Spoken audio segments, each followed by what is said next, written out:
Bazooka-toting good old boy Herc is the funniest character in Far Cry 5. Now I know what you're thinking.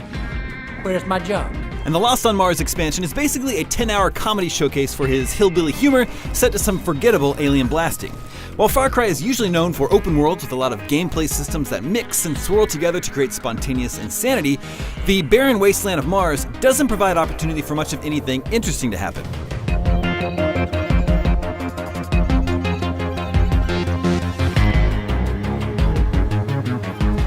While Far Cry 5 told a story that was pretty serious, we're in straight-up goofball territory here.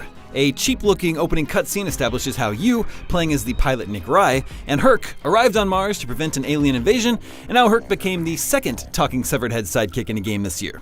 After that, you're sent about the straightforward work of shooting Starship Troopers-style alien bugs and collecting body parts.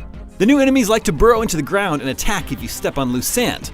That means you'll be jumping around from rock to avoid it. Thankfully, you're equipped with a gravity belt that lets you fly for short amounts of time. Jetting around is pretty fun and creates opportunities for aerial gunfights, and that's perhaps the most inventive gameplay mechanic Lost on Mars comes up with. So it's a bummer that enemies are constantly taking your best toy away. Way too many of them can spit acid that grounds you for a while. And when you're on the ground, Lost on Mars is a very basic first-person shooter with few surprises in store. My favorite thing to do in Far Cry games is sneak into outposts, but while stealth was featured prominently in the previous DLC, Hours of Darkness, it isn't an option here, unfortunately.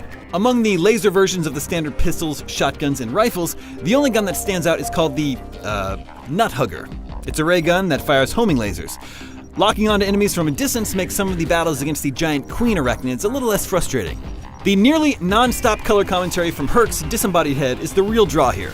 He's one of the funniest video game characters in recent memory, and he's there every step of the way. But without respectable gameplay to back him up, even Herc can't save this one. Very cool, just be sure it's not my wiener, cause they're about the same size. For more on Far Cry, check out the first 20 minutes of Lost on Mars gameplay, then watch our reviews of the original game and the Hours of Darkness DLC.